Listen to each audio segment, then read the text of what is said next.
Le Petit Prince, Antoine de Saint-Exupéry. Édition 2020, David De Angelis. Tout droit réservé. Rapporté par Leila Hamilton.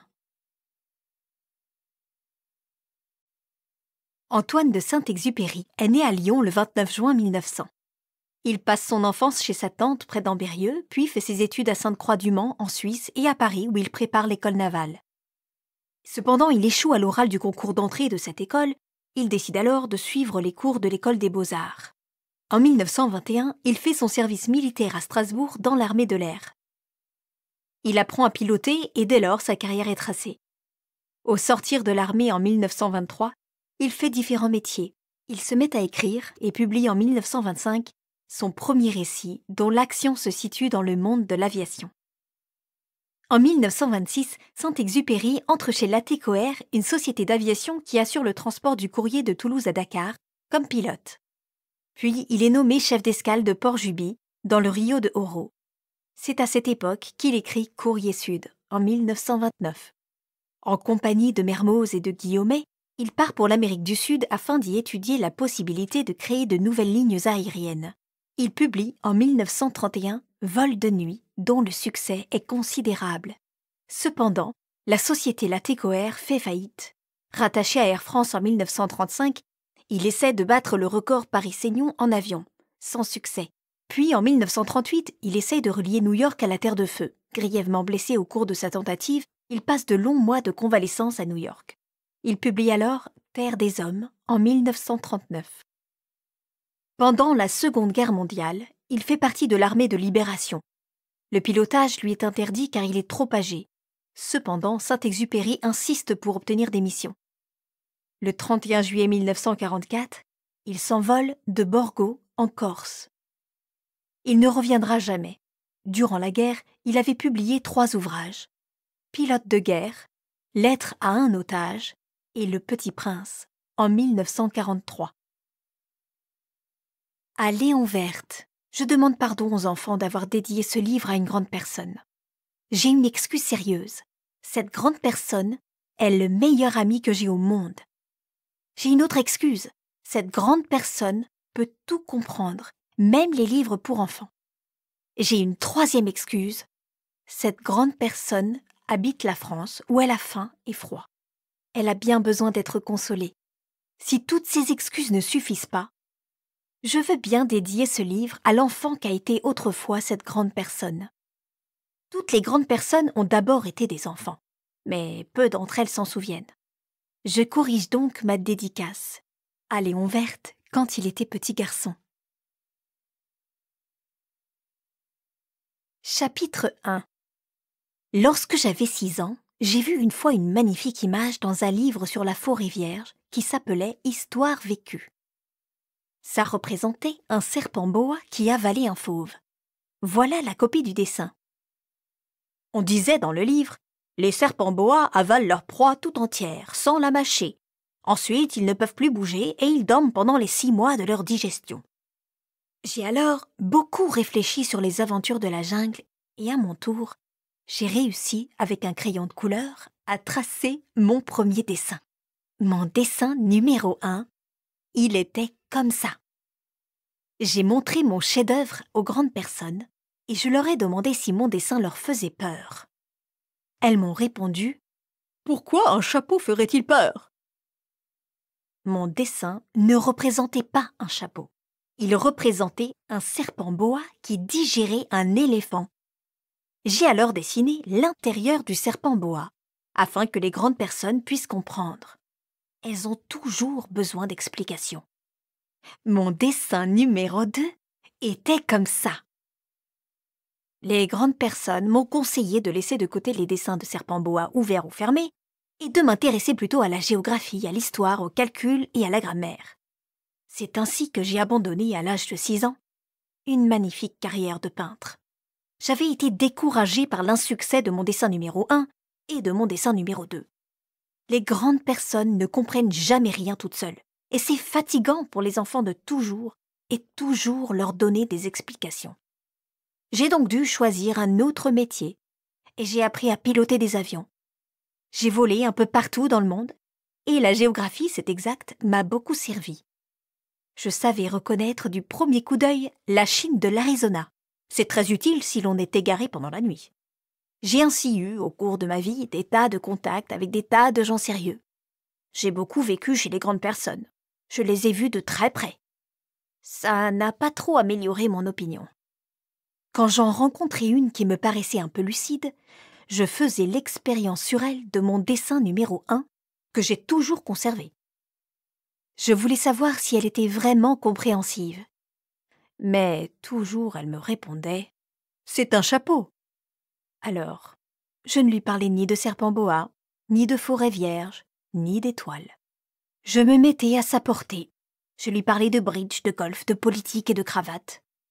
Et la grande personne était bien contente de connaître un homme aussi raisonnable. Chapitre 2. J'ai ainsi vécu seule, sans personne avec qui parler véritablement, jusqu'à une panne dans le désert du Sahara il y a 6 ans. Quelque chose s'était cassé dans mon moteur, et comme je n'avais avec moi ni mécanicien, ni passager, je me préparais à essayer de réussir, tout seul, une réparation difficile. C'était pour moi une question de vie ou de mort. J'avais à peine de l'eau à boire pour 8 jours. Le premier soir, je me suis donc endormie sur le sable, à 1000 milles de toute terre habitée. J'étais bien plus isolée qu'un naufragé sur un radeau au milieu de l'océan. Alors vous imaginez ma surprise au lever du jour, quand une drôle de petite voix m'a réveillée. Elle disait « S'il vous plaît, dessine-moi un mouton. »« Hein ? Dessine-moi un mouton. » J'ai sauté sur mes pieds comme si j'avais été frappée par la foudre. J'ai bien frotté mes yeux. J'ai bien regardé.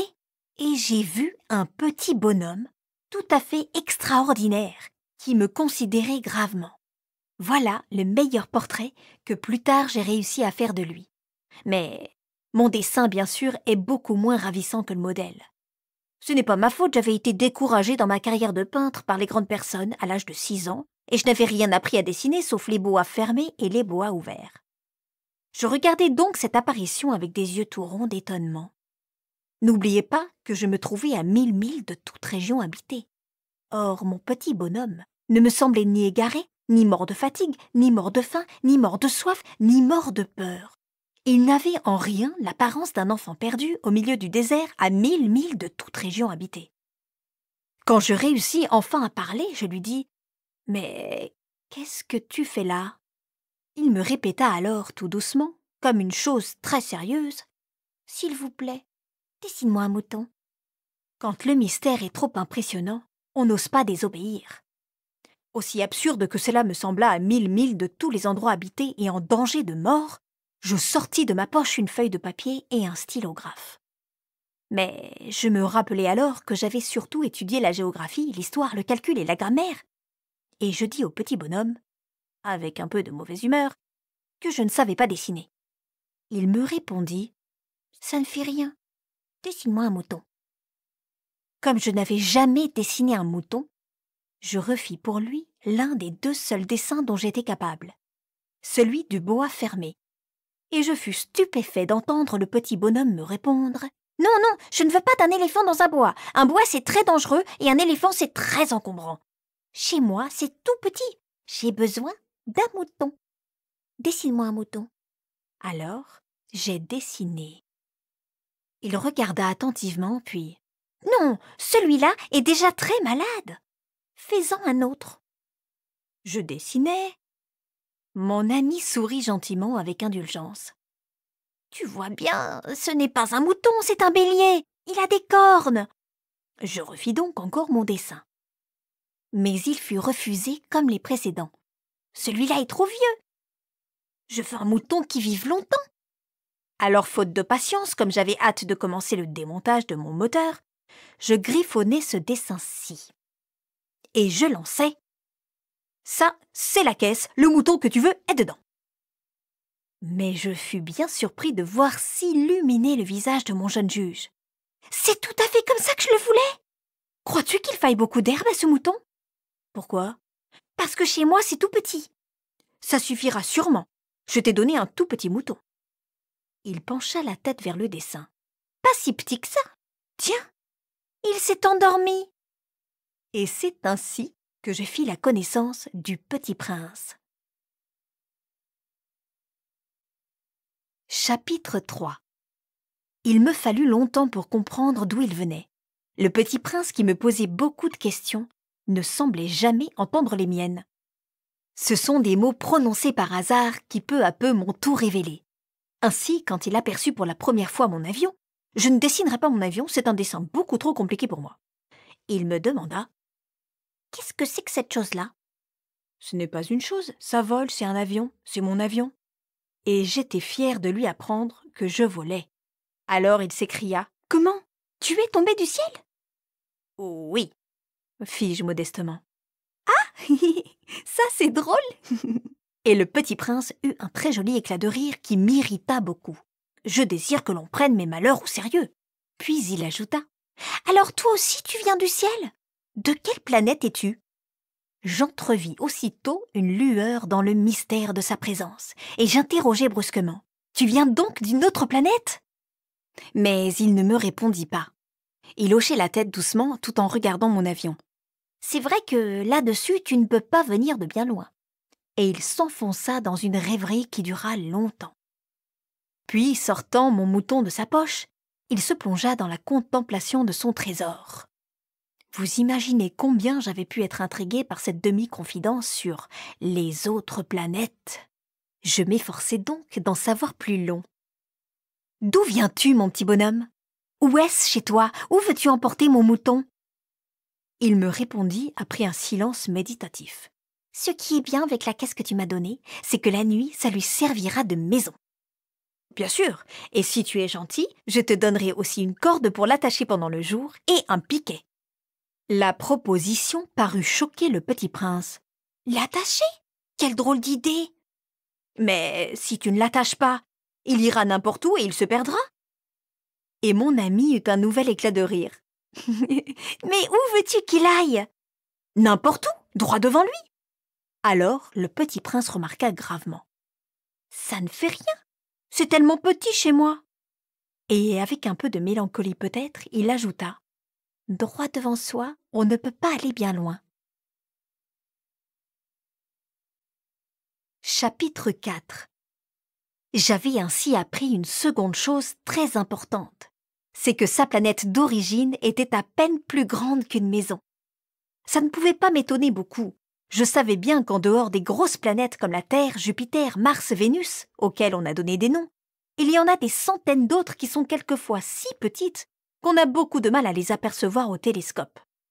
Quand un astronome découvre l'une d'elles, il lui donne pour nom un numéro. Il l'appelle par exemple l'astéroïde 3151. J'ai de sérieuses raisons de croire que la planète d'où venait le Petit Prince est l'astéroïde B612. Cet astéroïde n'a été aperçu qu'une fois au télescope en 1909 par un astronome turc. Il avait fait alors une grande démonstration de sa découverte à un congrès international d'astronomie. Mais personne ne l'avait cru, à cause de son costume. Les grandes personnes sont comme ça.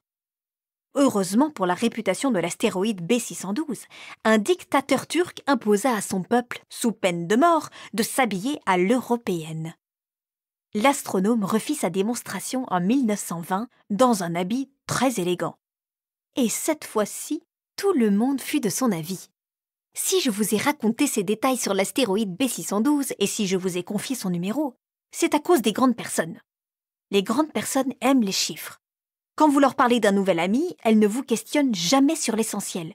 Elles ne vous disent jamais quel est le son de sa voix, quels sont les jeux qu'il préfère, est-ce qu'il collectionne les papillons.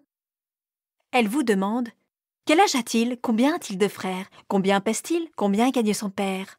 Alors seulement elles croient le connaître.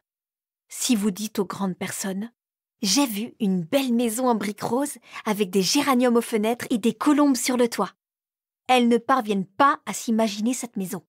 Il faut leur dire « J'ai vu une maison de 100 000 francs ». Alors, elles s'écrient « Comme c'est joli !» Ainsi, si vous leur dites « La preuve que le Petit Prince a existé, c'est qu'il était ravissant, qu'il riait et qu'il voulait un mouton. » Quand on veut un mouton, c'est la preuve qu'on existe.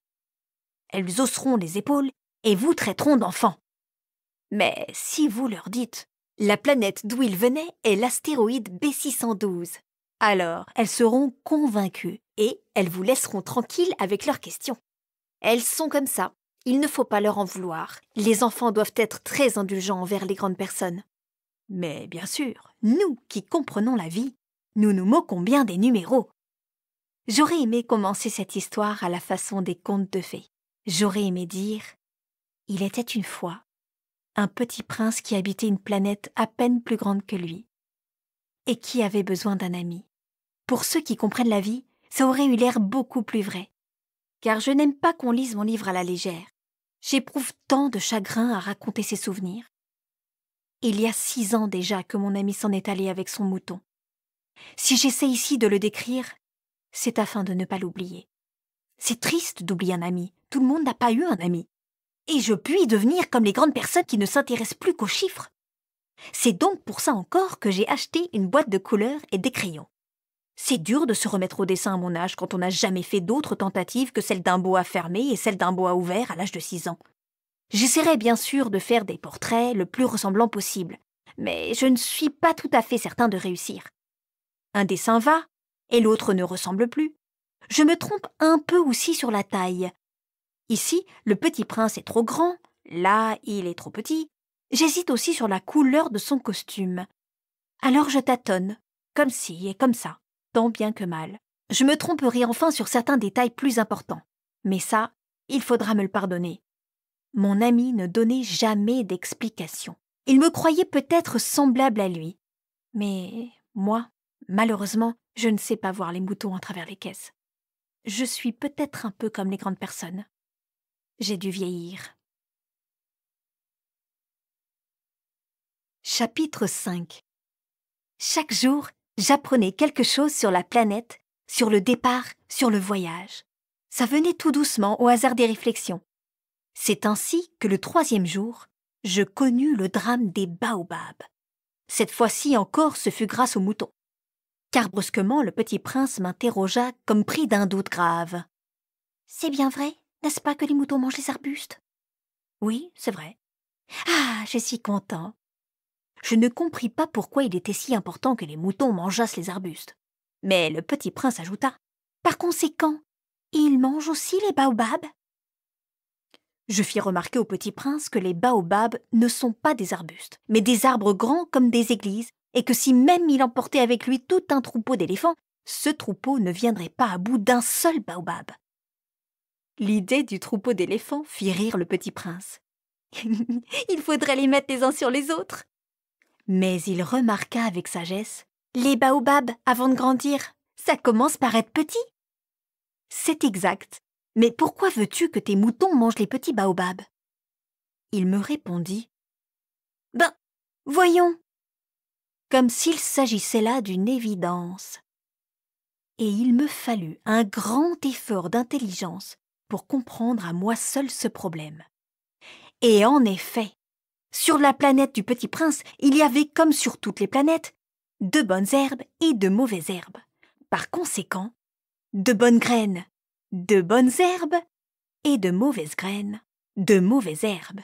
Mais les graines sont invisibles. Elles dorment dans le secret de la terre jusqu'à ce qu'il prenne fantaisie à l'une d'elles de se réveiller. Alors, elles s'étirent et poussent d'abord timidement vers le soleil une ravissante petite brindille inoffensive. S'il s'agit d'une brindille de radis ou de rosier, on peut la laisser pousser comme elle veut. Mais s'il s'agit d'une mauvaise plante, il faut arracher la plante aussitôt, dès qu'on a su la reconnaître. Or, il y avait des graines terribles sur la planète du Petit Prince. C'étaient les graines de baobab. Le sol de la planète en était infesté. Or, un baobab, si l'on s'y prend trop tard, on ne peut jamais plus s'en débarrasser. Il encombre toute la planète. Il la perfore de ses racines. Et si la planète est trop petite, et si les baobabs sont trop nombreux, ils la font éclater. C'est une question de discipline, me disait plus tard le petit prince. Quand on a terminé sa toilette du matin, il faut faire soigneusement la toilette de la planète. Il faut s'astreindre régulièrement à arracher les baobabs dès qu'on les distingue d'avec les rosiers, auxquels ils ressemblent beaucoup quand ils sont très jeunes. C'est un travail très ennuyeux, mais très facile. Et un jour, il me conseilla de m'appliquer à réussir un beau dessin pour bien faire entrer ça dans la tête des enfants de chez moi. « S'ils voyagent un jour, me disait-il, ça pourra leur servir. Il est quelquefois sans inconvénient de remettre à plus tard son travail. Mais s'il s'agit des baobabs, c'est toujours une catastrophe. J'ai connu une planète habitée par un paresseux. Il avait négligé 3 arbustes. » Et sur les indications du Petit Prince, j'ai dessiné cette planète-là. Je n'aime guère prendre le ton d'un moraliste, mais le danger des baobabs est si peu connu, et les risques courus par celui qui s'égarerait dans un astéroïde sont si considérables que pour une fois, je fais exception à ma réserve. Je dis, enfants, faites attention aux baobabs. C'est pour avertir mes amis d'un danger qu'ils frôlaient depuis longtemps, comme moi-même sans le connaître, que j'ai tant travaillé ce dessin-là. La leçon que je donnais en valait la peine. Vous vous demanderez peut-être, pourquoi n'y a-t-il pas dans ce livre d'autres dessins aussi grandioses que le dessin des baobabs? La réponse est bien simple. J'ai essayé, mais je n'ai pas pu réussir. Quand j'ai dessiné les baobabs, j'ai été animée par le sentiment de l'urgence. Chapitre 6. Ah, petit prince, j'ai compris peu à peu ainsi ta petite vie mélancolique. Tu n'avais eu longtemps pour distraction que la douceur des couchers de soleil. J'ai appris ce détail nouveau le 4e jour au matin quand tu m'as dit « J'aime bien les couchers de soleil. Allons voir un coucher de soleil. » Mais il faut attendre. Attendre quoi? Attendre que le soleil se couche. Tu as eu l'air très surpris d'abord, et puis tu as ri de toi-même et tu m'as dit « Je me crois toujours chez moi. » En effet. Quand il est midi aux États-Unis, le soleil, tout le monde le sait, se couche sur la France. Il suffirait de pouvoir aller en France en 1 minute pour assister au coucher de soleil. Malheureusement, la France est bien trop éloignée. Mais sur ta si petite planète, il te suffisait de tirer ta chaise de quelques pas et tu regardais le crépuscule chaque fois que tu le désirais. Un jour, j'ai vu le soleil se coucher 43 fois. Et un peu plus tard, tu ajoutais « Tu sais, quand on est tellement triste, on aime les couchers de soleil. » Le jour des 43 fois, tu étais donc tellement triste. Mais le petit prince ne répondit pas. Chapitre 7. Le 5e jour, toujours grâce au mouton, ce secret de la vie du petit prince me fut révélé. Il me demanda avec brusquerie, sans préambule, comme le fruit d'un problème longtemps médité en silence. « Un mouton, s'il mange les arbustes, il mange aussi les fleurs ? » Un mouton mange tout ce qu'il rencontre. Même les fleurs qui ont des épines? Oui, même les fleurs qui ont des épines. Alors, les épines, à quoi servent-elles? Je ne le savais pas. J'étais alors très occupée à essayer de dévisser un boulon trop serré de mon moteur. J'étais très soucieux, car ma panne commençait de m'apparaître comme très grave. Et l'eau à boire qui s'épuisait me faisait craindre le pire. Les épines, à quoi servent-elles? Le petit prince ne renonçait jamais à une question une fois qu'il l'avait posée. J'étais irritée par mon boulon et je répondis n'importe quoi. Les épines, ça ne sert à rien, c'est de la pure méchanceté de la part des fleurs. Oh! Mais après un silence, il me lança avec une sorte de rancune. Je ne te crois pas. Les fleurs sont faibles, elles sont naïves. Elles se rassurent comme elles peuvent. Elles se croient terribles avec leurs épines. Je ne répondis rien. À cet instant-là, je me disais, si ce boulon résiste encore, je le ferai sauter d'un coup de marteau. Le petit prince dérangea de nouveau mes réflexions. Et tu crois, toi, que les fleurs... Mais non, je ne crois rien. J'ai répondu n'importe quoi. Je m'occupe, moi, de choses sérieuses. Il me regarda stupéfait. De choses sérieuses? Il me voyait, mon marteau à la main, et les doigts noirs de cambouis, penchés sur un objet qui lui semblait très laid. Tu parles comme les grandes personnes. Ça me fit un peu honte. Mais, impitoyable, il ajouta. Tu confonds tout, tu mélanges tout. Il était vraiment très irrité. Il secouait au vent des cheveux tout dorés. Je connais une planète où il y a un monsieur cramoisi. Il n'a jamais respiré une fleur, il n'a jamais regardé une étoile, il n'a jamais aimé personne. Il n'a jamais rien fait d'autre que des additions. Et toute la journée, il répète comme toi « Je suis un homme sérieux, je suis un homme sérieux ». Et ça le fait gonfler d'orgueil. Mais ce n'est pas un homme, c'est un champignon. Un quoi? Un champignon! Le petit prince était maintenant tout pâle de colère, Il y a des millions d'années que les fleurs fabriquent des épines. Il y a des millions d'années que les moutons mangent quand même les fleurs. Et ce n'est pas sérieux de chercher à comprendre pourquoi elles se donnent tant de mal pour se fabriquer des épines qui ne servent jamais à rien. Ce n'est pas important, la guerre des moutons et des fleurs? Ce n'est pas plus sérieux et plus important que les additions d'un gros monsieur rouge? Et si je connais, moi, une fleur unique au monde, qui n'existe nulle part sauf dans ma planète, et qu'un petit mouton peut anéantir d'un seul coup, comme ça un matin sans se rendre compte de ce qu'il fait, ce n'est pas important, ça? Il rougit, puis reprit. Si quelqu'un aime une fleur qui n'existe qu'à un exemplaire dans les millions et les millions d'étoiles, ça suffit pour qu'il soit heureux quand il les regarde. Il se dit, ma fleur est là quelque part. Mais si le mouton mange la fleur, c'est pour lui comme si brusquement toutes les étoiles s'éteignaient. Et ce n'est pas important, ça? Il ne put rien dire de plus. Il éclata brusquement en sanglots. La nuit était tombée. J'avais lâché mes outils. Je me moquais bien de mon marteau, de mon boulon, de la soif et de la mort. Il y avait sur une étoile, une planète, la mienne, la terre, un petit prince à consoler. Je le pris dans les bras, je le berçai, je lui disais « La fleur que tu aimes n'est pas en danger. Je lui dessinerai une muselière à ton mouton. Je te dessinerai une armure pour ta fleur. Je ne savais pas trop quoi dire. Je me sentais très maladroit. Je ne savais comment l'atteindre ou le rejoindre. C'est tellement mystérieux, le pays des larmes. Chapitre 8. J'appris bien vite à mieux connaître cette fleur. Il y avait toujours eu sur la planète du Petit Prince des fleurs très simples, ornées d'un seul rang de pétales et qui ne tenaient point de place et qui ne dérangeaient personne. Elles apparaissaient un matin dans l'herbe et puis elles s'éteignaient le soir. Mais celle-là avait germé un jour d'une graine apportée d'on ne sait où. Et le Petit Prince avait surveillé de très près cette brindille qui ne ressemblait pas aux autres brindilles. Ça pouvait être un nouveau genre de baobab, mais l'arbuste cessa vite de croître et commença de préparer une fleur. Le Petit Prince, qui assistait à l'installation d'un bouton énorme, sentait bien qu'il en sortirait une apparition miraculeuse. Mais la fleur n'en finissait pas de se préparer à être belle. À l'abri de sa chambre verte, elle choisissait avec soin ses couleurs. Elle s'habillait lentement, elle ajustait un à un ses pétales. Elle ne voulait pas sortir toute fripée comme les coquelicots. Elle ne voulait apparaître que dans le plein rayonnement de sa beauté. Et oui, elle était très coquette. Sa toilette mystérieuse avait donc duré des jours et des jours. Et puis voici qu'un matin, justement à l'heure du lever du soleil, elle s'était montrée. Et elle, qui avait travaillé avec tant de précision, dit en bâillant « Oh, je me réveille à peine, je vous demande pardon, je suis encore toute décoiffée. » Le Petit Prince alors ne put contenir son admiration. « Que vous êtes belle !»« N'est-ce pas ?» répondit doucement la fleur. « Et je suis née en même temps que le soleil. » Le Petit Prince devina bien qu'elle n'était pas trop modeste, mais elle était si émouvante. « C'est l'heure, je crois, du petit déjeuner, » avait-elle bientôt ajouté. « Auriez-vous la bonté de penser à moi ?» Et le Petit Prince, tout confus, ayant été chercher un arrosoir d'eau fraîche, avait servi la fleur.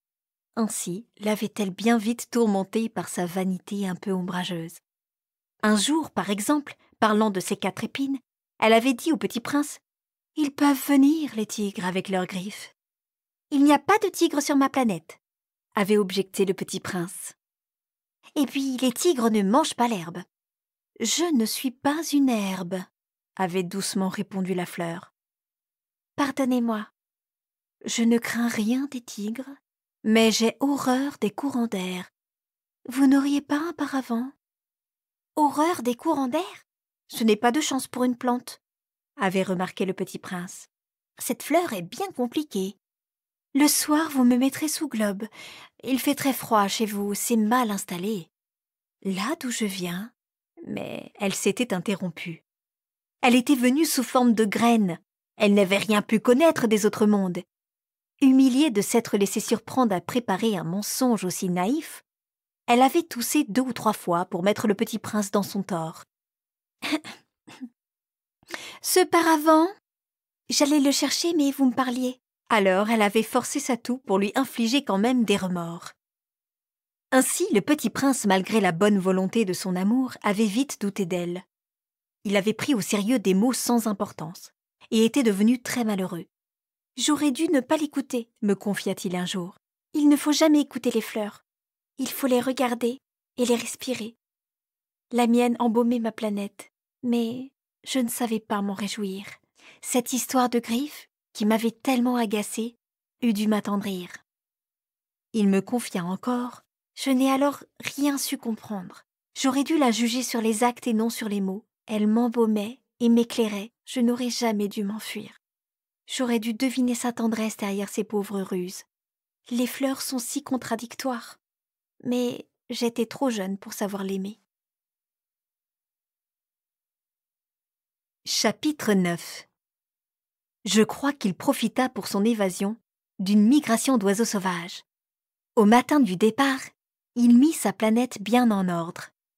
Il ramena soigneusement ses volcans en activité. Il possédait 2 volcans en activité et c'était bien commode pour faire chauffer le petit déjeuner du matin. Il possédait aussi un volcan éteint. Mais comme il disait, on ne sait jamais. Il ramena donc également le volcan éteint. S'ils sont bien ramonés, les volcans brûlent doucement et régulièrement, sans éruption. Les éruptions volcaniques sont comme des feux de cheminée. Évidemment, sur notre Terre, nous sommes beaucoup trop petits pour ramoner nos volcans. C'est pourquoi ils nous causent des tas d'ennuis. Le petit prince arracha aussi, avec un peu de mélancolie, les dernières pousses de baobab. Il croyait ne jamais devoir revenir, mais tous ses travaux familiers lui parurent ce matin-là extrêmement doux. Et quand il arrosa une dernière fois la fleur et se prépara à la mettre à l'abri sous son globe, il se découvrit l'envie de pleurer. « Adieu », dit-il à la fleur, mais elle ne lui répondit pas. « Adieu », répéta-t-il. La fleur toussa, mais ce n'était pas à cause de son rhume. « J'ai été sotte, lui dit-elle enfin. Je te demande pardon. Tâche d'être heureux. » Il fut surpris par l'absence de reproche. Il restait là, tout déconcerté, le globe en l'air. Il ne comprenait pas cette douceur calme. « Mais oui, je t'aime, » lui dit la fleur. « Tu n'en as rien su par ma faute. Cela n'a aucune importance. Mais tu as été aussi sot que moi. Tâche d'être heureux. Laisse ce globe tranquille, je n'en veux plus. » « Mais le vent, je ne suis pas si enrhumée que ça. L'air frais de la nuit me fera du bien. Je suis une fleur. »« Mais les bêtes, il faut bien que je supporte 2 ou 3 chenilles si je veux connaître les papillons. Il paraît que c'est tellement beau. Sinon, qui me rendra visite? Tu seras loin, toi. Quant aux grosses bêtes, je ne crains rien. J'ai mes griffes. » Et elle montrait naïvement ses 4 épines. Puis elle ajouta : « Ne traîne pas comme ça, c'est agaçant. Tu as décidé de partir, va-t'en. » Car elle ne voulait pas qu'il la vît pleurer. C'était une fleur tellement orgueilleuse. Chapitre 10. Il se trouvait dans la région des astéroïdes 325, 326, 327, 328, 329 et 330. Il commença donc par les visiter pour y chercher une occupation et pour s'instruire. Le premier était habité par un roi. Le roi siégeait, habillé de pourpre et d'hermine, sur un trône très simple et cependant majestueux. « Oh, voilà un sujet !» s'écria le roi quand il aperçut le petit prince. Et le petit prince se demanda : « Comment peut-il me reconnaître, puisqu'il ne m'a encore jamais vu ?» Il ne savait pas que pour les rois, le monde est très simplifié. Tous les hommes sont des sujets. « Approche-toi que je te vois mieux, » lui dit le roi, qui était tout fier d'être enfin roi pour quelqu'un. Le petit prince chercha des yeux où s'asseoir. Mais la planète était tout encombrée par le magnifique manteau d'hermine. Il resta donc debout et, comme il était fatigué, il bâilla. « Il est contraire à l'étiquette de bâiller en présence d'un roi, » lui dit le monarque. « Je te l'interdis. »« Je ne peux pas m'en empêcher, » répondit le petit prince tout confus. « J'ai fait un long voyage et je n'ai pas dormi. »« Alors, » lui dit le roi, « je t'ordonne de bâiller. Je n'ai vu personne bâiller depuis des années. Les bâillements sont pour moi des curiosités. Allons, bâille encore, c'est un ordre. »« Ça m'intimide, je ne peux plus, » fit le petit prince tout rougissant. « répondit le roi. « Alors je t'ordonne tantôt de bâiller et tantôt de... » Il bredouillait un peu et paraissait vexé, car le roi tenait essentiellement à ce que son autorité fût respectée. Il ne tolérait pas la désobéissance, c'était un monarque absolu. Mais comme il était très bon, il donnait des ordres raisonnables. Si j'ordonnais, disait-il couramment, si j'ordonnais à un général de se changer en oiseau de mer, et si le général n'obéissait pas, ce ne serait pas la faute du général, ce serait ma faute. Puis-je m'asseoir s'enquit timidement le petit prince. Je t'ordonne de t'asseoir, lui répondit le roi, qui ramena majestueusement un pan de son manteau d'hermine. Mais le petit prince s'étonnait. La planète était minuscule, sur quoi le roi pouvait-il bien régner? Sire, lui dit-il, je vous demande pardon de vous interroger. Je t'ordonne de m'interroger, se hâta de dire le roi. Sire, sur quoi régnez-vous? Sur tout, répondit le roi avec une grande simplicité. Sur tout? Le roi, d'un geste discret, désigna sa planète, les autres planètes et les étoiles. Sur tout ça? Dit le petit prince. Sur tout ça, répondit le roi, car non seulement c'était un monarque absolu, mais c'était un monarque universel. Et les étoiles vous obéissent? Bien sûr, lui dit le roi, elles obéissent aussitôt. Je ne tolère pas l'indiscipline. Un tel pouvoir émerveilla le petit prince. S'il l'avait détenu lui-même, il aurait pu assister non pas à 44, mais à 72, ou même à 100, ou même à 200 couchers de soleil dans la même journée, sans avoir jamais à tirer sa chaise. Et comme il se sentait un peu triste, à cause du souvenir de sa petite planète abandonnée, il s'enhardit à solliciter une grâce du roi. « Je voudrais voir un coucher de soleil. Faites-moi plaisir, ordonnez au soleil de se coucher. » Si j'ordonnais à un général de voler d'une fleur à l'autre à la façon d'un papillon, ou d'écrire une tragédie, ou de se changer en oiseau de mer, et si le général n'exécutait pas l'ordre reçu, qui de lui ou de moi serait dans son tort? Ce serez vous, dit fermement le petit prince. Exact, il faut exiger de chacun ce que chacun peut donner, reprit le roi. L'autorité repose d'abord sur la raison. Si tu ordonnes à ton peuple d'aller se jeter à la mer, il fera la révolution. J'ai le droit d'exiger l'obéissance parce que mes ordres sont raisonnables. Alors, mon coucher de soleil? Rappela le petit prince qui jamais n'oubliait une question une fois qu'il l'avait posée. Ton coucher de soleil, tu l'auras. Je l'exigerai, mais j'attendrai dans ma science du gouvernement que les conditions soient favorables. Quand ça sera-t-il? S'informa le petit prince. Lui répondit le roi qui consulta d'abord un gros calendrier. Ce sera Ce sera ce soir vers 7h40. Et tu verras comme je suis bien obéi. Le petit prince bâilla. Il regrettait son coucher de soleil manqué. Et puis il s'ennuyait déjà un peu. Je n'ai plus rien à faire ici, dit-il au roi. Je vais repartir. Ne pars pas, répondit le roi qui était si fier d'avoir un sujet. Ne pars pas, je te fais ministre. Ministre de quoi? De la justice. Mais il n'y a personne à juger. On ne sait pas, lui dit le roi. Je n'ai pas fait encore le tour de mon royaume. Je suis très vieux, je n'ai pas de place pour un carrosse, et ça me fatigue de marcher. Oh, mais j'ai déjà vu, dit le petit prince qui se pencha pour jeter encore un coup d'œil sur l'autre côté de la planète. Il n'y a personne là-bas non plus. Tu te jugeras donc toi-même, lui répondit le roi. C'est le plus difficile. Il est bien plus difficile de se juger soi-même que de juger autrui. Si tu réussis à bien te juger, c'est que tu es un véritable sage. Moi, dit le petit prince, je puis me juger moi-même n'importe où. Je n'ai pas besoin d'habiter ici. Dit le roi. Je crois bien que sur ma planète il y a quelque part un vieux rat. Je l'entends la nuit. Tu pourras juger ce vieux rat. Tu le condamneras à mort de temps en temps. Ainsi sa vie dépendra de ta justice. Mais tu le gracieras chaque fois pour l'économiser. Et il n'y en a qu'un. Moi, répondit le petit prince, je n'aime pas condamner à mort et je crois bien que je m'en vais. Non, dit le roi. Mais le petit prince, ayant achevé ses préparatifs, ne voulut point peiner le vieux monarque. Si votre majesté désirait être obéie ponctuellement, elle pourrait me donner un ordre raisonnable. Elle pourrait m'ordonner, par exemple, de partir avant 1 minute. Il me semble que les conditions sont favorables. Le roi n'ayant rien répondu, le petit prince hésita d'abord, puis, avec un soupir, prit le départ. Je te fais mon ambassadeur !»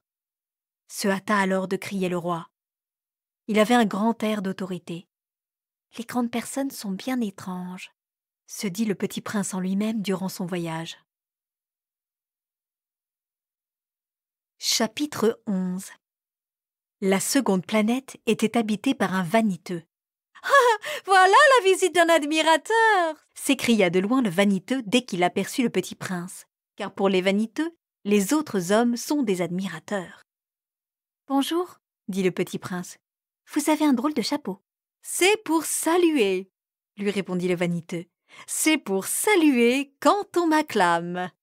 Malheureusement, il ne passe jamais personne par ici. Ah oui, dit le petit prince qui ne comprit pas. Frappe tes mains l'une contre l'autre, conseilla donc le vaniteux. Le petit prince frappa ses mains l'une contre l'autre. Le vaniteux salua modestement en soulevant son chapeau. Ça, c'est plus amusant que la visite au roi, se dit en lui-même le petit prince. Et il recommença de frapper ses mains l'une contre l'autre. Le vaniteux recommença de saluer en soulevant son chapeau. Après 5 minutes d'exercice, le petit prince se fatigua de la monotonie du jeu. « Et pour que le chapeau tombe, demanda-t-il, que faut-il faire ?» Mais le vaniteux ne l'entendit pas. Les vaniteux n'entendent jamais que les louanges. « Est-ce que tu m'admires vraiment beaucoup ?» demanda-t-il au petit prince. « Qu'est-ce que signifie admirer ?»« Admirer signifie reconnaître que je suis l'homme le plus beau, le mieux habillé, le plus riche et le plus intelligent de la planète. »« Mais tu es seul sur ta planète ?»« Fais-moi ce plaisir, admire-moi quand même. »« Je t'admire, » dit le petit prince en haussant un peu les épaules. « Mais en quoi cela peut-il bien t'intéresser ?» Et le petit prince s'en fut. « Les grandes personnes sont décidément bien bizarres, » se dit-il simplement en lui-même durant son voyage. Chapitre 12. La planète suivante était habitée par un buveur. Cette visite fut très courte, mais elle plongea le petit prince dans une grande mélancolie. « Que fais-tu là ?» dit-il au buveur qu'il trouva installé en silence devant une collection de bouteilles vides et une collection de bouteilles pleines. « Je bois, » répondit le buveur d'un air lugubre. « Pourquoi bois-tu » lui demanda le petit prince. « Pour oublier, » répondit le buveur. « Pour oublier quoi » s'enquit le petit prince qui déjà le plaignait.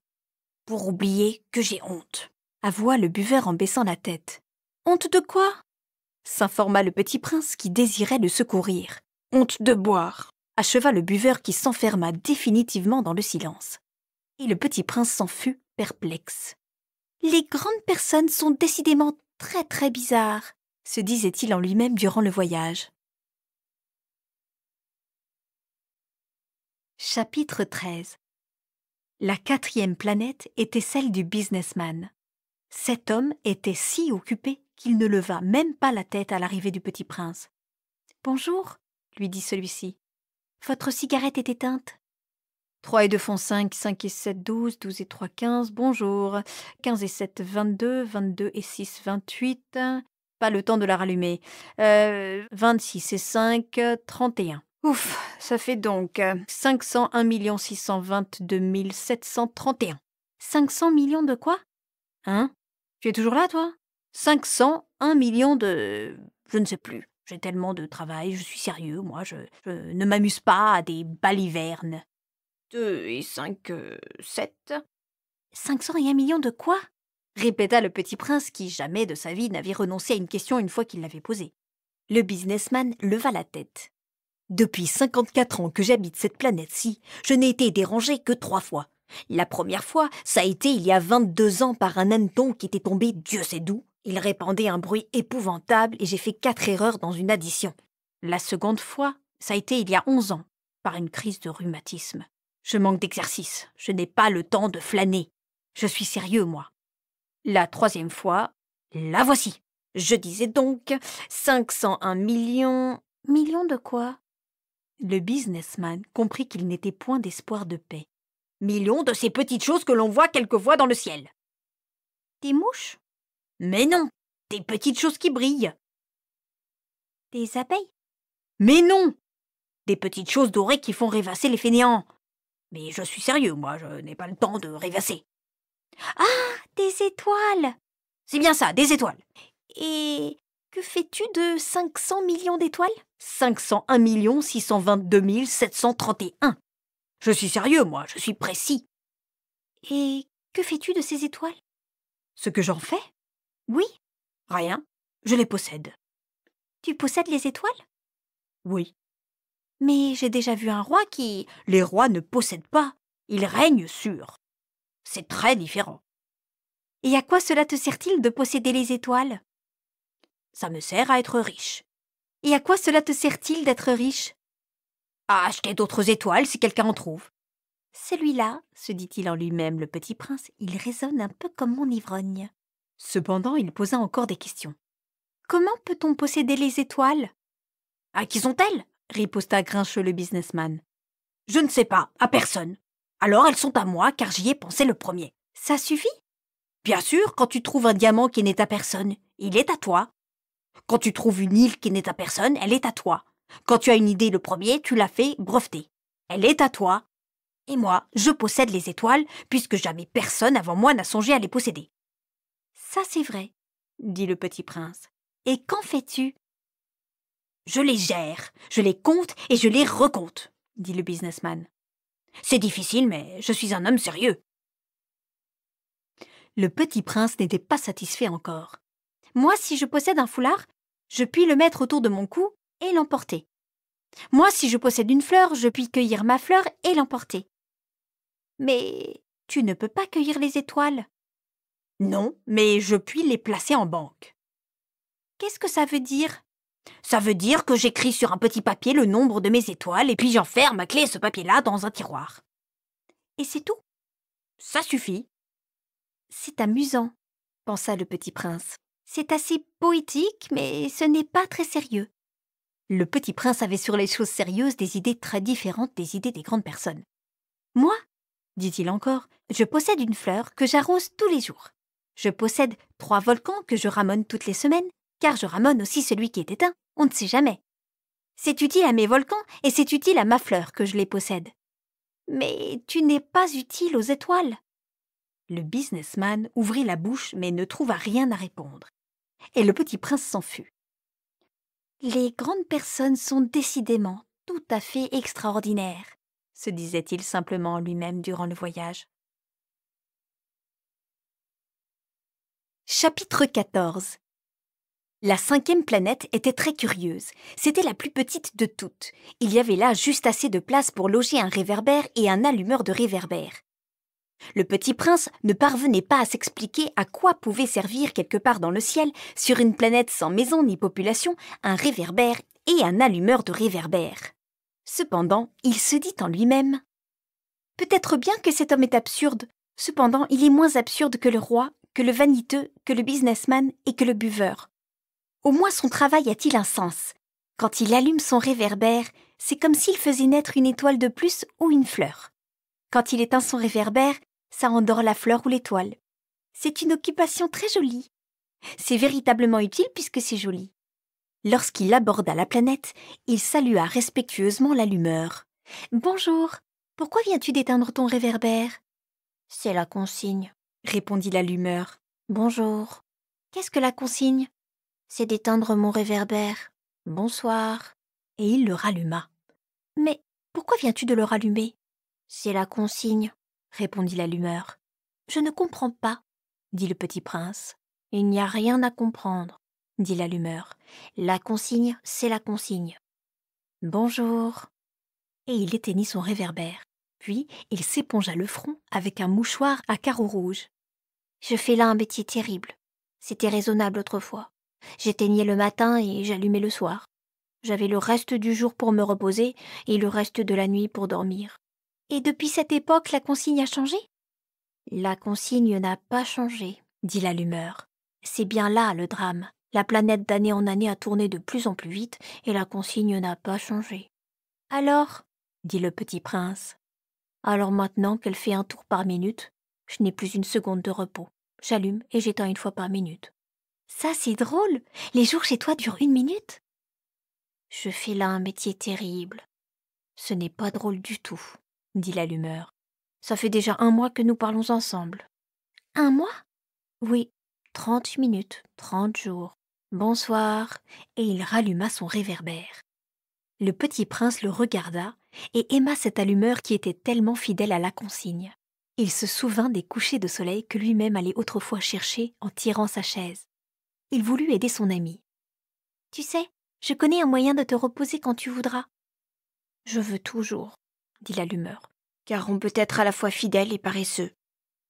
Le petit prince poursuivit. Ta planète est tellement petite que tu en fais le tour en 3 enjambées. Tu n'as qu'à marcher assez lentement pour rester toujours au soleil. Quand tu voudras te reposer, tu marcheras. Et le jour durera aussi longtemps que tu voudras. Ça ne m'avance pas à grand-chose, dit l'allumeur. Ce que j'aime dans la vie, c'est dormir.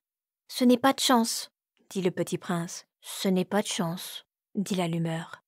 Bonjour, et il éteignit son réverbère. Celui-là, se dit le petit prince tandis qu'il poursuivait plus loin son voyage, celui-là serait méprisé par tous les autres, par le roi, par le vaniteux, par le buveur, par le businessman. Cependant, c'est le seul qui ne me paraisse pas ridicule. C'est peut-être parce qu'il s'occupe d'autre chose que de soi-même.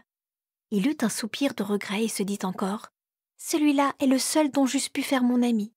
Mais sa planète est vraiment trop petite, il n'y a pas de place pour deux. » Ce que le petit prince n'osait pas s'avouer, c'est qu'il regrettait cette planète bénie à cause surtout des 1440 couchers de soleil par 24 heures. Chapitre 15. La 6e planète était une planète 10 fois plus vaste. Elle était habitée par un vieux monsieur qui écrivait d'énormes livres. « Tiens, voilà un explorateur !» s'écria-t-il quand il aperçut le petit prince. Le petit prince s'assit sur la table et souffla un peu. Il avait déjà tant voyagé. « D'où viens-tu » lui dit le vieux monsieur. « Quel est ce gros livre » dit le petit prince. « Que faites-vous ici ?»« Je suis géographe » dit le vieux monsieur. « Qu'est-ce qu'un géographe ?» « C'est un savant qui connaît où se trouvent les mers, les fleuves, les villes, les montagnes et les déserts. »« Ça, c'est bien intéressant » dit le petit prince. « C'est enfin un véritable métier. » Et il jeta un coup d'œil autour de lui sur la planète du géographe. Il n'avait jamais vu encore une planète aussi majestueuse. « Elle est bien belle, votre planète. Est-ce qu'il y a des océans ?»« Je ne puis pas le savoir, » dit le géographe. « Ah ?» Le petit prince était déçu. « Et des montagnes ?»« Je ne puis pas le savoir, » dit le géographe. « Et des villes, et des fleuves, et des déserts ?»« Je ne puis pas le savoir non plus, » dit le géographe. « Mais vous êtes géographe ?» « C'est exact, » dit le géographe, « mais je ne suis pas explorateur. Je manque absolument d'explorateurs. Ce n'est pas le géographe qui va faire le compte des villes, des fleuves, des montagnes, des mers, des océans et des déserts. Le géographe est trop important pour flâner, il ne quitte pas son bureau, mais il y reçoit les explorateurs, il les interroge et il prend note leurs souvenirs. Et si les souvenirs de l'un d'entre eux lui paraissent intéressants, le géographe fait faire une enquête sur la moralité de l'explorateur. Pourquoi ça ? Parce qu'un explorateur qui mentirait entraînerait des catastrophes dans les livres de géographie et aussi un explorateur qui boirait trop. Pourquoi ça ? Fit le petit prince. Parce que les ivrognes voient double, alors le géographe noterait 2 montagnes là où il n'y en a qu'une seule. Je connais quelqu'un, dit le petit prince, qui serait mauvais explorateur. C'est possible. Donc, quand la moralité de l'explorateur paraît bonne, on fait une enquête sur sa découverte. On va voir. Non, c'est trop compliqué, mais on exige de l'explorateur qu'il fournisse des preuves. S'il s'agit par exemple de la découverte d'une grosse montagne, on exige qu'il en rapporte de grosses pierres. Le géographe soudain s'émut. « Mais toi, tu viens de loin, tu es explorateur. Tu vas me décrire ta planète. » Et le géographe, ayant ouvert son registre, tailla son crayon.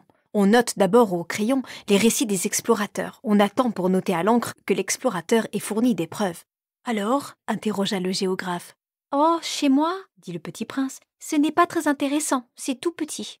J'ai 3 volcans, 2 volcans en activité et un volcan éteint, mais on ne sait jamais. »« On ne sait jamais, » dit le géographe. « J'ai aussi une fleur. »« Nous ne notons pas les fleurs, » dit le géographe. « Pourquoi ça, c'est le plus joli ? » ?»« Parce que les fleurs sont éphémères. »« Qu'est-ce que signifie éphémère ? » ?»« Les géographies, » dit le géographe, « sont les livres les plus précieux de tous les livres. Elles ne se démodent jamais. Il est très rare qu'une montagne change de place. Il est très rare qu'un océan se vide de son eau. Nous écrivons des choses éternelles. »« Mais les volcans éteints peuvent se réveiller, » interrompit le petit prince. « Qu'est-ce que signifie éphémère ? » ?»« Que les volcans soient éteints ou soient éveillés, ça revient au même pour nous autres, » dit le géographe. « Ce qui compte pour nous, c'est la montagne. Elle ne change pas. »« Mais qu'est-ce que signifie éphémère ? » répéta le petit prince qui de sa vie n'avait renoncé à une question une fois qu'il l'avait posée. Ça signifie qui est menacé de disparition prochaine. Ma fleur est menacée de disparition prochaine? Bien sûr. Ma fleur est éphémère, se dit le petit prince, et elle n'a que 4 épines pour se défendre contre le monde. Et je l'ai laissée toute seule chez moi? Ce fut là son premier mouvement de regret, mais il reprit courage. Que me conseillez-vous d'aller visiter? Demanda-t-il. La planète Terre, lui répondit le géographe. Elle a une bonne réputation. Et le petit prince s'en fut, songeant à sa fleur. Chapitre 16. La 7e planète fut donc la Terre. La Terre n'est pas une planète quelconque. On y compte 111 rois, en n'oubliant pas bien sûr les rois nègres, 7000 géographes, 900 000 businessmen, 7 millions et demi d'ivrognes, 311 millions de vaniteux, c'est-à-dire environ 2 milliards de grandes personnes. Pour vous donner une idée des dimensions de la Terre, je vous dirai qu'avant l'invention de l'électricité, on y devait entretenir sur l'ensemble des 6 continents une véritable armée de 462 511 allumeurs de réverbères. Vu d'un peu loin, ça faisait un effet splendide. Les mouvements de cette armée étaient réglés comme ceux d'un ballet d'opéra. D'abord venait le tour des allumeurs de réverbères de Nouvelle-Zélande et d'Australie, puis ceux-ci ayant allumé leurs lampions s'en allaient dormir. Alors entraient à leur tour dans la danse les allumeurs de réverbères de Chine et de Sibérie. Puis eux aussi s'escamotaient dans les coulisses. Alors venait le tour des allumeurs de réverbères de Russie et des Indes, puis de ceux d'Afrique et d'Europe, puis de ceux d'Amérique du Sud, puis de ceux d'Amérique du Nord. Et jamais ils ne se trompaient dans leur ordre d'entrée en scène. C'était grandiose. Seule l'allumeur de l'unique réverbère du pôle Nord et son confrère de l'unique réverbère du pôle Sud menaient des vies d'oisiveté et de nonchalance. Et ils travaillaient 2 fois par an. Chapitre 17. Quand on veut faire de l'esprit, il arrive que l'on mente un peu. Je n'ai pas été très honnête en vous parlant des allumeurs de réverbères. Je risque de donner une fausse idée de notre planète à ceux qui ne la connaissent pas. Les hommes occupent très peu de place sur la Terre. Si les 2 milliards d'habitants qui peuplent la Terre se tenaient debout et un peu serrés comme pour un meeting, ils logeraient aisément sur une place publique de 20 000 de long sur 20 000 de large. On pourrait entasser l'humanité sur le moindre petit îlot du Pacifique. Les grandes personnes, bien sûr, ne vous croiront pas. Elles s'imaginent tenir beaucoup de place. Elles se voient importantes comme des baobabs. Vous leur conseillerez donc de faire le calcul, elles adorent les chiffres, ça leur plaira. Mais ne perdez pas votre temps à ce pensum, c'est inutile. Vous avez confiance en moi. Le petit prince, une fois sur Terre, fut donc bien surpris de ne voir personne. Il avait déjà peur de s'être trompé de planète quand un anneau couleur de lune remua dans le sable. « Bonne nuit !» fit le petit prince à tout hasard. « Bonne nuit !» fit le serpent. « Sur quelle planète suis-je tombé ?» demanda le petit prince. « Sur la Terre, en Afrique, » répondit le serpent. « Ah, il n'y a donc personne sur la Terre ?»« Ici, c'est le désert. Il n'y a personne dans les déserts. La Terre est grande, » dit le serpent. Le petit prince s'assit sur une pierre et leva les yeux vers le ciel. « Je me demande, » dit-il, « si les étoiles sont éclairées afin que chacun puisse un jour retrouver la sienne. Regarde ma planète, elle est juste au-dessus de nous. Mais comme elle est loin... »« Elle est belle, » dit le serpent. « Que viens-tu faire ici ?»« J'ai des difficultés avec une fleur, » dit le petit prince. « Ah, » fit le serpent, et ils se turent. « Où sont les hommes ?» reprit enfin le petit prince. « On est un peu seul dans le désert. »« On est seul aussi chez les hommes, » dit le serpent. Le petit prince le regarda longtemps. « Tu es une drôle de bête, » lui dit-il enfin. « Mince comme un doigt. »« Mais je suis plus puissant que le doigt d'un roi, » dit le serpent. Le petit prince eut un sourire. « Tu n'es pas bien puissant, tu n'as même pas de pattes. Tu ne peux même pas voyager. »« Je puis t'emporter plus loin qu'un navire, » dit le serpent. Il s'enroula autour de la cheville du petit prince comme un bracelet d'or. « Celui que je touche, je le rends à la terre dont il est sorti, » dit-il encore. « Mais tu es pur et tu viens d'une étoile. » Le petit prince ne répondit rien. « Tu me fais pitié, toi, si faible sur cette terre de granit. Je puis t'aider un jour si tu regrettes trop ta planète, je puis... »« Tu es une drôle de bête, » lui dit-il enfin. Mince comme un doigt. Oh, j'ai très bien compris, fit le petit prince. Mais pourquoi parles-tu toujours par énigme? Je les résous toutes, dit le serpent, et ils se turent. Chapitre 18. Le petit prince traversa le désert et ne rencontra qu'une fleur à 3 pétales, une fleur de rien du tout. « Bonjour, dit le petit prince. « Bonjour, dit la fleur. « Où sont les hommes ?» demanda poliment le petit prince. La fleur, un jour, avait vu passer une caravane. « Les hommes? Il en existe, je crois, 6 ou 7. Je les ai aperçus il y a des années, mais on ne sait jamais où les trouver. Le vent les promène, ils manquent de racines, ça les gêne beaucoup. »« Adieu, fit le petit prince. « Adieu, dit la fleur. » Chapitre 19. Le petit prince fit l'ascension d'une haute montagne. Les seules montagnes qu'il eût jamais connues étaient les 3 volcans qui lui arrivaient aux genoux, et il se servait du volcan éteint comme d'un tabouret. « D'une montagne haute comme celle-ci, se dit-il donc, j'apercevrai d'un coup toute la planète et tous les hommes. » Mais il n'aperçut rien que des aiguilles de roc bien aiguisées. « Bonjour, dit-il à tout hasard. « Bonjour, bonjour, bonjour, répondit l'écho.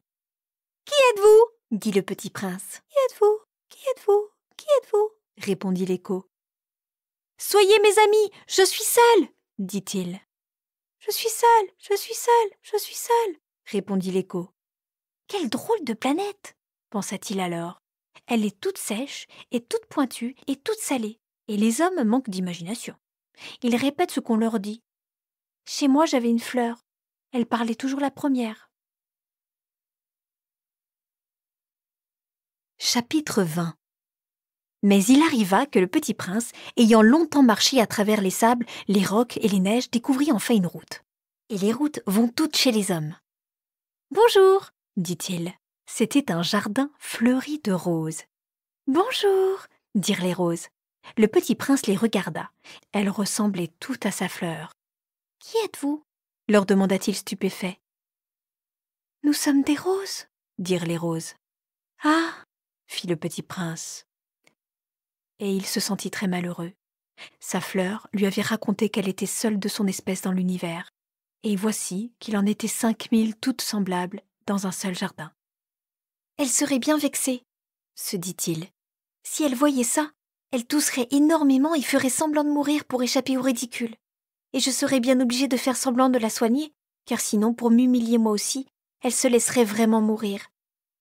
Cette planète est toute sèche et toute pointue et toute salée. » Puis il se dit encore, « Je me croyais riche d'une fleur unique, et je ne possède qu'une rose ordinaire.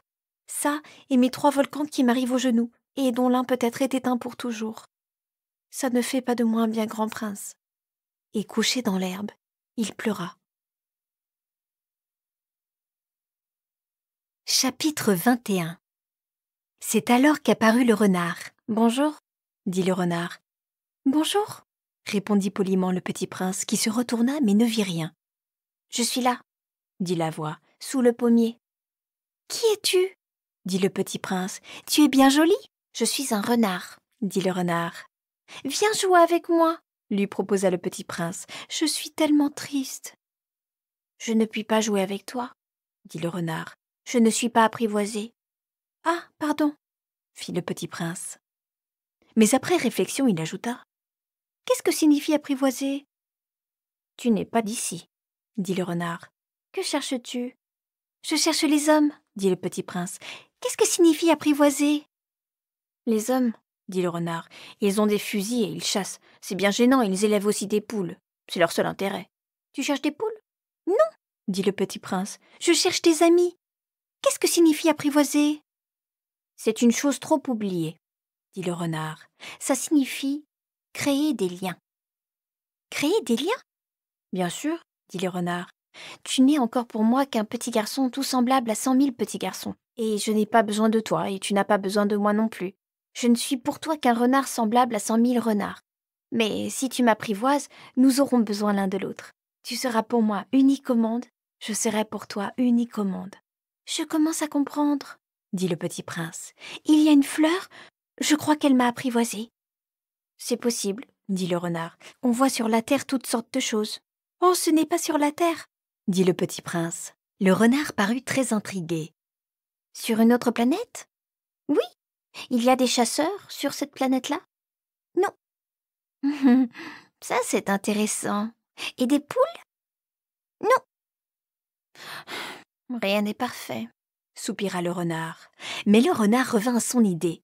Ma vie est monotone. Je chasse les poules, les hommes me chassent, toutes les poules se ressemblent et tous les hommes se ressemblent. Je m'ennuie donc un peu. Mais si tu m'apprivoises, ma vie sera comme ensoleillée. Je connaîtrai un bruit de pas qui sera différent de tous les autres. Les autres pas me font rentrer sous terre. Le tien m'appellera hors du terrier, comme une musique. Et puis regarde, tu vois là-bas les champs de blé? Je ne mange pas de pain. Le blé pour moi est inutile. Les champs de blé ne me rappellent rien. Et va, c'est triste. Mais tu as des cheveux couleur d'or, alors ce sera merveilleux quand tu m'auras apprivoisé. Le blé qui est doré me fera souvenir de toi, et j'aimerais le bruit du vent dans le blé. Le renard se tut et regarda longtemps le petit prince. « S'il te plaît, apprivoise-moi, » dit-il. « Je veux bien, » répondit le petit prince, « mais je n'ai pas beaucoup de temps, j'ai des amis à découvrir et beaucoup de choses à connaître. » « On ne connaît que les choses que l'on apprivoise, » dit le renard. « Les hommes n'ont plus le temps de rien connaître. Ils achètent des choses toutes faites chez les marchands, mais comme il n'existe point de marchands d'amis, les hommes n'ont plus d'amis. Si tu veux un ami, apprivoise-moi. »« Que faut-il faire ?» dit le petit prince. « Il faut être très patient, » répondit le renard. « Tu t'assoiras d'abord un peu loin de moi, comme ça, dans l'herbe. Je te regarderai du coin de l'œil et tu ne diras rien. Le langage est source de malentendus. Mais chaque jour, tu pourras t'asseoir un peu plus près. » Le lendemain revint le petit prince. « Il eût mieux valu revenir à la même heure, » dit le renard. « Si tu viens par exemple à 4 heures de l'après-midi, dès 3 heures, je commencerai d'être heureux. Plus l'heure avancera, plus je me sentirai heureux. À 4 heures déjà, je m'agiterai et m'inquiéterai. Je découvrirai le prix du bonheur. Mais si tu viens n'importe quand, je ne saurai jamais à quelle heure m'habiller le cœur. Il faut des rites. »« Qu'est-ce qu'un rite ?» dit le petit prince. « C'est aussi quelque chose de trop oublié, » dit le renard. « C'est ce qui fait qu'un jour est différent des autres, une heure des autres heures. Il y a un rite, par exemple, chez mes chasseurs. Ils dansent le jeudi avec les filles du village. Alors le jeudi est un jour merveilleux. Je vais me promener jusqu'à la vigne.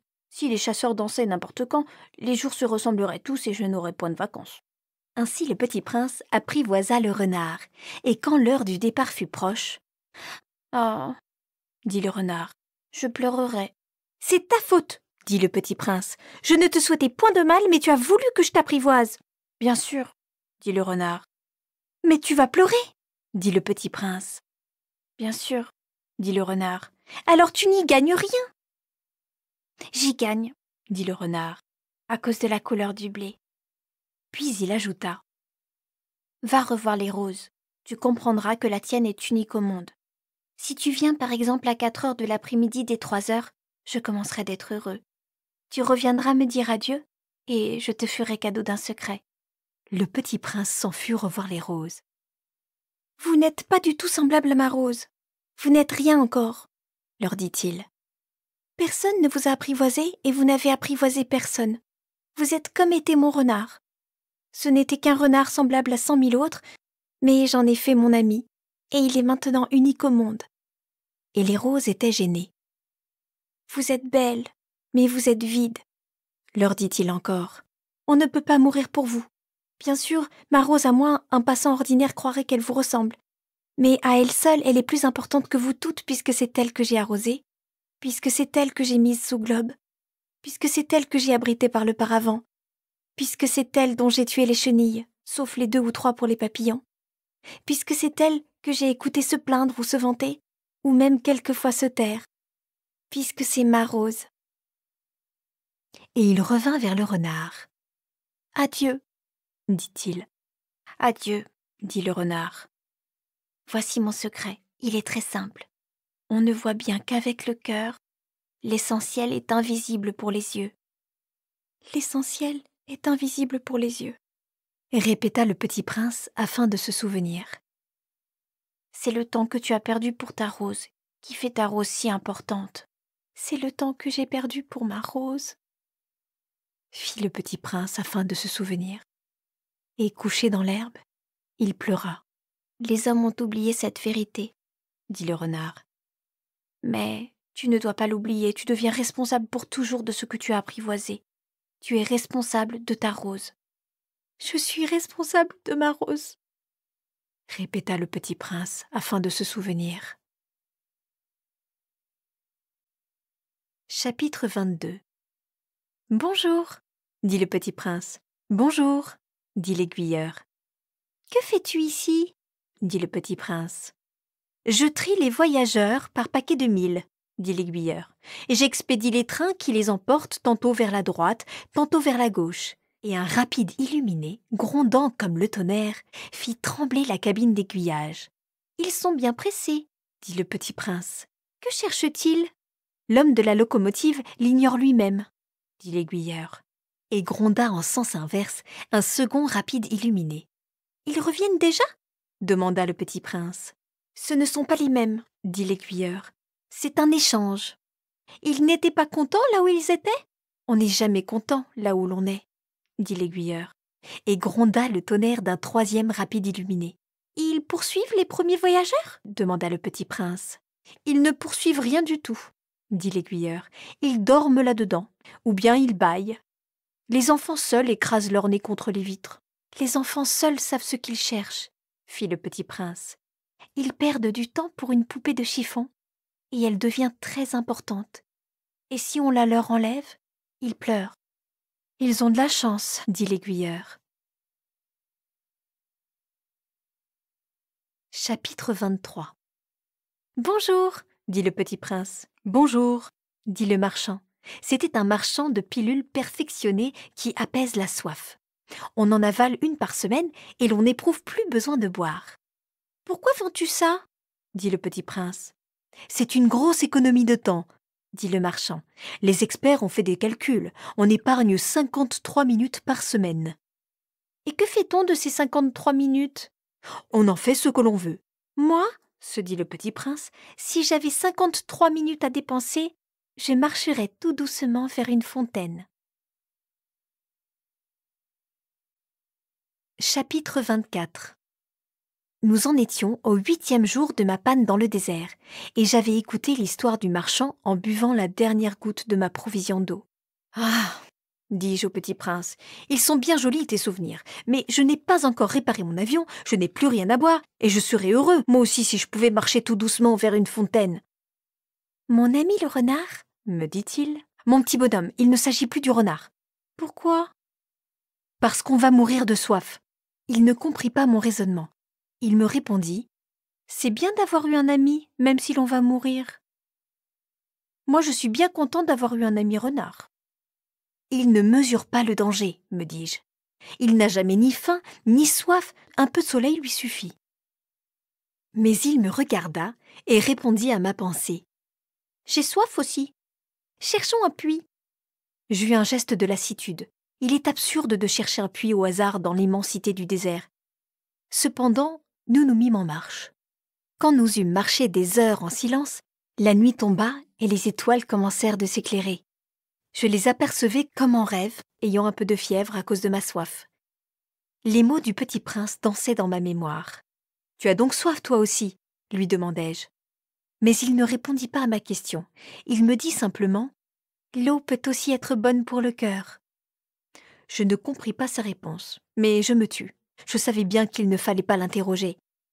Il était fatigué, il s'assit, je m'assis auprès de lui, et après un silence, il dit encore « Les étoiles sont belles à cause d'une fleur que l'on ne voit pas. » Je répondis « Bien sûr. » Et je regardais sans parler les plis du sable sous la lune. « Le désert est beau, » ajouta-t-il. Et c'était vrai. J'ai toujours aimé le désert. On s'assoit sur une dune de sable, on ne voit rien, on n'entend rien, et cependant quelque chose rayonne en silence. « Ce qui embellit le désert, » dit le petit prince, « c'est qu'il cache un puits quelque part. » Je fus surpris de comprendre soudain ce mystérieux rayonnement du sable. Lorsque j'étais petit garçon, j'habitais une maison ancienne et la légende racontait qu'un trésor y était enfoui. Bien sûr, jamais personne n'a su le découvrir, ni peut-être même ne l'a cherché. Mais il enchantait toute cette maison. Ma maison cachait un secret au fond de son cœur. Oui, dis-je au petit prince, qu'il s'agisse de la maison, des étoiles ou du désert, ce qui fait leur beauté est invisible. Je suis content, dit-il, que tu sois d'accord avec mon renard. Comme le petit prince s'endormait, je le pris dans mes bras et me remis en route. J'étais émue. Il me semblait porter un trésor fragile. Il me semblait même qu'il n'y eût rien de plus fragile sur la terre. Je regardais à la lumière de la lune, ce front pâle, ses yeux clos, ses mèches de cheveux qui tremblaient au vent, et je me disais, ce que je vois là n'est qu'une écorce. Le plus important est invisible. Comme ses lèvres entr'ouvertes ébauchaient un demi-sourire, je me dis encore, ce qui m'émeut si fort de ce petit prince endormi, c'est sa fidélité pour une fleur. C'est l'image d'une rose qui rayonne en lui comme la flamme d'une lampe, même quand il dort. Et je le devinais plus fragile encore. Il faut bien protéger les lampes. Un coup de vent peut les éteindre. Et marchant ainsi, je découvris le puits au lever du jour. Chapitre 25. Les hommes, dit le petit prince, ils s'enfournent dans les rapides, mais ils ne savent plus ce qu'ils cherchent. Alors ils s'agitent et tournent en rond. Et il ajouta, « Ce n'est pas la peine. » Le puits que nous avions atteint ne ressemblait pas aux puits sahariens. Les puits sahariens sont de simples trous creusés dans le sable. Celui-là ressemblait à un puits de village. Mais il n'y avait là aucun village. Et je croyais rêver. « C'est étrange, dis-je au petit prince. Tout est prêt. La poulie, le seau et la corde. » Il rit, toucha la corde, fit jouer la poulie, et la poulie gémit comme gémit une vieille girouette quand le vent a longtemps dormi. « Tu entends ?» dit le petit prince. « Nous réveillons ce puits et il chante. » Je ne voulais pas qu'il fît un effort. « Laisse-moi faire, lui dis-je, c'est trop lourd pour toi. » Lentement, je hissai le seau jusqu'à la margelle. Je l'y installai bien d'aplomb. Dans mes oreilles durait le chant de la poulie, et dans l'eau qui tremblait encore, je voyais trembler le soleil. « J'ai soif de cette eau-là, » dit le petit prince. « Donne-moi à boire. » Et je compris ce qu'il avait cherché. Je soulevai le seau jusqu'à ses lèvres. Il but les yeux fermés. C'était doux comme une fête. Cette eau était bien autre chose qu'un aliment. Elle était née de la marche sous les étoiles, du chant de la poulie, de l'effort de mes bras. Elle était bonne pour le cœur comme un cadeau. Lorsque j'étais petit garçon, la lumière de l'arbre de Noël, la musique de la messe de minuit, la douceur des sourires faisaient ainsi tout le rayonnement du cadeau de Noël que je recevais. « Les hommes de chez toi, dit le petit prince, cultivent 5000 roses dans un même jardin. Et ils n'y trouvent pas ce qu'ils cherchent. »« Ils ne le trouvent pas, répondis-je. Et cependant, ce qu'ils cherchent pourrait être trouvé dans une seule rose ou un peu d'eau. »« Bien sûr, répondis-je. Et le petit prince ajouta, « Mais les yeux sont aveugles. Il faut chercher avec le cœur. » J'avais bu, je respirais bien. Le sable au lever du jour est couleur de miel. J'étais heureux aussi de cette couleur de miel. Pourquoi fallait-il que j'eusse de la peine ? « Il faut que tu tiennes ta promesse, » me dit doucement le petit prince qui de nouveau s'était assis auprès de moi. « Quelle promesse ? Tu sais, une muselière pour mon mouton. Je suis responsable de cette fleur. » Je sortis de ma poche mes ébauches de dessin. Le petit prince les aperçut et dit en riant, « Tes baobabs, ils ressemblent un peu à des choux. »« Oh, moi qui étais si fière des baobabs. » Ton renard, ses oreilles, elles ressemblent un peu à des cornes et elles sont trop longues. » Et il rit encore. « Tu es injuste, petit bonhomme. Je ne savais rien dessiner que les bois fermés et les bois ouverts. »« Oh, ça ira, dit-il. Les enfants savent. » Je crayonnai donc une muselière et j'eus le cœur serré en la lui donnant. « Tu as des projets que j'ignore. » Mais il ne me répondit pas. Il me dit, « Tu sais, ma chute sur la terre, c'en sera demain l'anniversaire. » Puis, après un silence, il dit encore, « J'étais tombé tout près d'ici. » Et il rougit. Et de nouveau, sans comprendre pourquoi, j'éprouvai un chagrin bizarre. Cependant, une question me vint. « Alors ce n'est pas par hasard que le matin où je t'ai connu, il y a 8 jours, tu te promenais comme ça tout seul à 1000 milles de toutes les régions habitées. Tu retournais vers le point de ta chute ? » Le petit prince rougit encore, et j'ajoutai en hésitant, à cause peut-être de l'anniversaire? Le petit prince rougit de nouveau. Il ne répondait jamais aux questions, mais quand on rougit, ça signifie oui, n'est-ce pas? Ah, lui dis-je, j'ai peur. Mais il me répondit, tu dois maintenant travailler, tu dois repartir vers ta machine. Je t'attends ici. Reviens demain soir. Mais je n'étais pas rassurée. Je me souvenais du renard. On risque de pleurer un peu si l'on s'est laissé apprivoiser. Chapitre 26. Il y avait, à côté du puits, une ruine de vieux murs de pierre. Lorsque je revins de mon travail le lendemain soir, j'aperçus de loin mon petit prince assis là-haut, les jambes pendantes, et je l'entendis qui parlait. « Tu ne t'en souviens donc pas ?» disait-il. « Ce n'est pas tout à fait ici. » Une autre voix lui répondit sans doute, puisqu'il répliqua.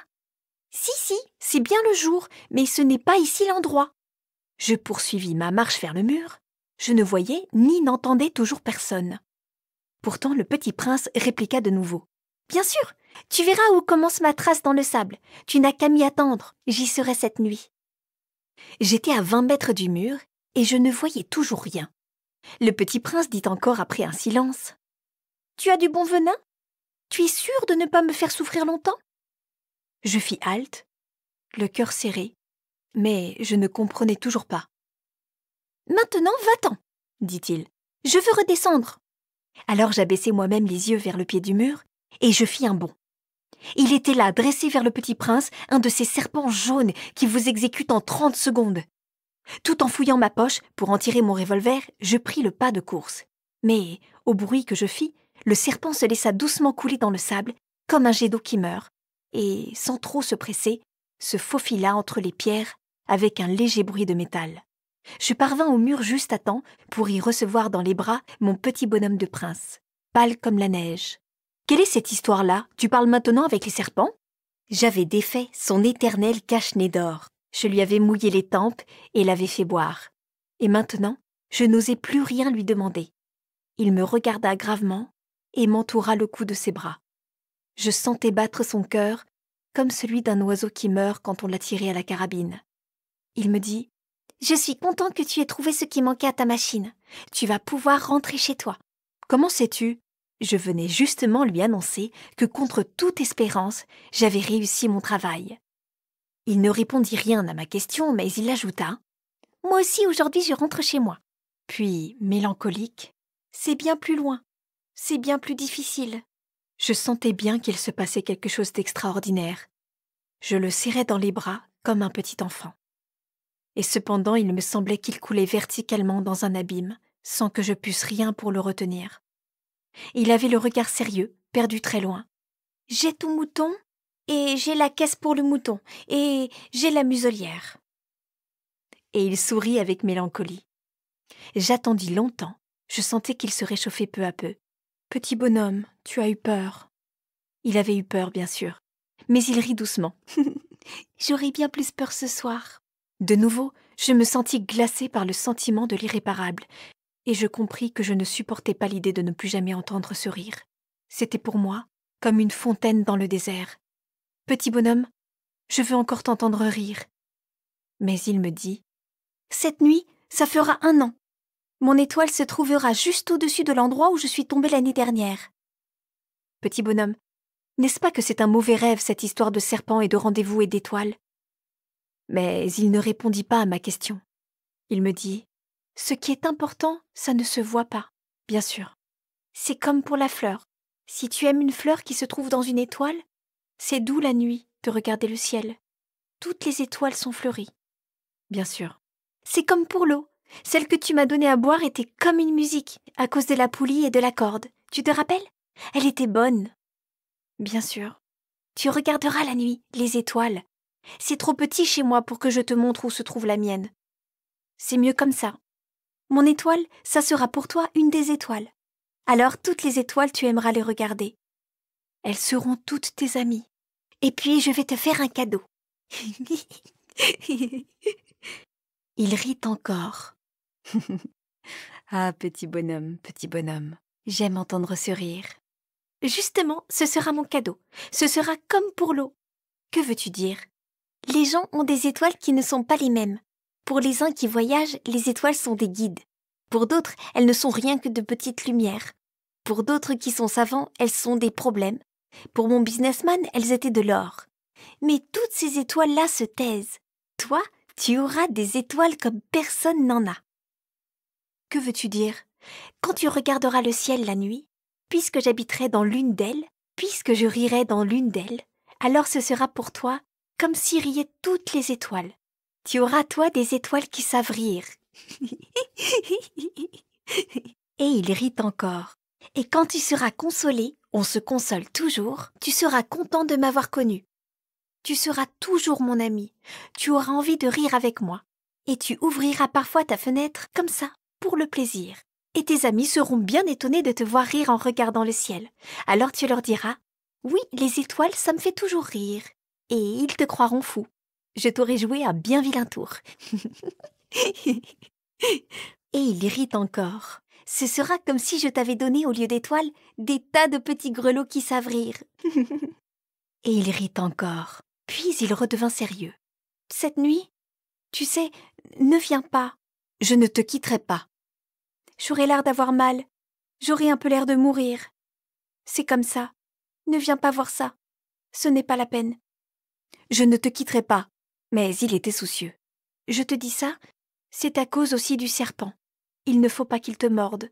Les serpents, c'est méchant. Ça peut mordre pour le plaisir. Je ne te quitterai pas. Mais quelque chose le rassura. C'est vrai qu'ils n'ont plus de venin pour la seconde morsure. Cette nuit-là, je ne le vis pas se mettre en route. Il s'était évadé sans bruit. Quand je réussis à le rejoindre, il marchait décidé d'un pas rapide. Il me dit seulement « Ah, tu es là ?» Et il me prit par la main, mais il se tourmenta encore. « Tu as eu tort. Tu auras de la peine. J'aurai l'air d'être mort et ce ne sera pas vrai. » Moi, je me taisais.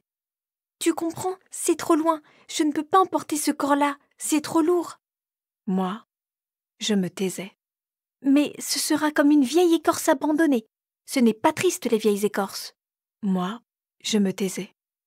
Il se découragea un peu, mais il fit encore un effort. « Ce sera gentil, tu sais. Moi aussi, je regarderai les étoiles. Toutes les étoiles seront des puits avec une poulie rouillée. Toutes les étoiles me verseront à boire. » Moi, je me taisais. « Ce sera tellement amusant. Tu auras 500 millions de grelots. J'aurai 500 millions de fontaines. » Et il se tut aussi parce qu'il pleurait. « C'est là. Laisse-moi faire un pas tout seul. » Et il s'assit parce qu'il avait peur. Il dit encore « Tu sais, ma fleur, j'en suis responsable. Et elle est tellement faible et elle est tellement naïve. Elle a 4 épines de rien du tout pour la protéger contre le monde. » Moi, je m'assis parce que je ne pouvais plus me tenir debout. Il dit « Voilà, c'est tout. » Il hésita encore un peu, puis il se releva. Il fit un pas. Moi, je ne pouvais pas bouger. Il n'y eut rien qu'un éclair jaune près de sa cheville. Il demeura un instant immobile. Il ne cria pas. Il tomba doucement, comme tombe un arbre. Ça ne fit même pas de bruit, à cause du sable. Chapitre 27. Et maintenant, bien sûr, ça fait 6 ans déjà. Je n'ai jamais encore raconté cette histoire. Les camarades qui m'ont revu ont été bien contents de me revoir vivant. J'étais triste, mais je leur disais c'est la fatigue. Maintenant, je me suis un peu consolée, c'est-à-dire pas tout à fait. Mais je sais bien qu'il est revenu à sa planète, car au lever du jour, je n'ai pas retrouvé son corps. Ce n'était pas un corps tellement lourd, et j'aime la nuit écouter les étoiles. C'est comme 500 millions de grelots. Mais voilà qu'il se passe quelque chose d'extraordinaire. La muselière que j'ai dessinée pour le petit prince, j'ai oublié d'y ajouter la courroie de cuir. Il n'aura jamais pu l'attacher au mouton. Alors je me demande, que s'est-il passé sur sa planète? Peut-être bien que le mouton a mangé la fleur. Tantôt je me dis, sûrement non, le petit prince enferme sa fleur toutes les nuits sous son globe de verre et il surveille bien son mouton. Alors je suis heureux. Et toutes les étoiles rient doucement. Tantôt je me dis, on est distrait une fois ou l'autre et ça suffit. Il a oublié un soir le globe de verre, ou bien le mouton est sorti sans bruit pendant la nuit. Alors les grelots se changent tous en larmes. C'est là un bien grand mystère, pour vous qui aimez aussi le petit prince, comme pour moi. Rien de l'univers n'est semblable si quelque part, on ne sait où, un mouton que nous ne connaissons pas a oui ou non mangé une rose. Regardez le ciel. Demandez-vous, le mouton, oui ou non, a-t-il mangé la fleur? Et vous verrez comme tout change. Et aucune grande personne ne comprendra jamais que ça a tellement d'importance. Ça, c'est pour moi le plus beau et le plus triste paysage du monde. C'est le même paysage que celui de la page précédente, mais je l'ai dessiné une fois encore pour bien vous le montrer. C'est ici que le petit prince a apparu sur terre, puis disparu. Regardez attentivement ce paysage afin d'être sûr de le reconnaître. Si vous voyagez un jour en Afrique, dans le désert, et s'il vous arrive de passer par là, je vous en supplie, ne vous pressez pas. Attendez un peu, juste sous l'étoile. Si alors un enfant vient à vous, s'il rit, s'il a des cheveux d'or, s'il ne répond pas quand on l'interroge, vous devinerez bien qui il est. Alors soyez gentil, ne me laissez pas tellement triste. Écrivez-moi vite qu'il est revenu. Vous avez écouté Le Petit Prince d'Antoine de Saint-Exupéry, édition 2020, David De Angelis, raconté par Leila Hamilton. David De Angelis, copyright 2020, tout droit réservé.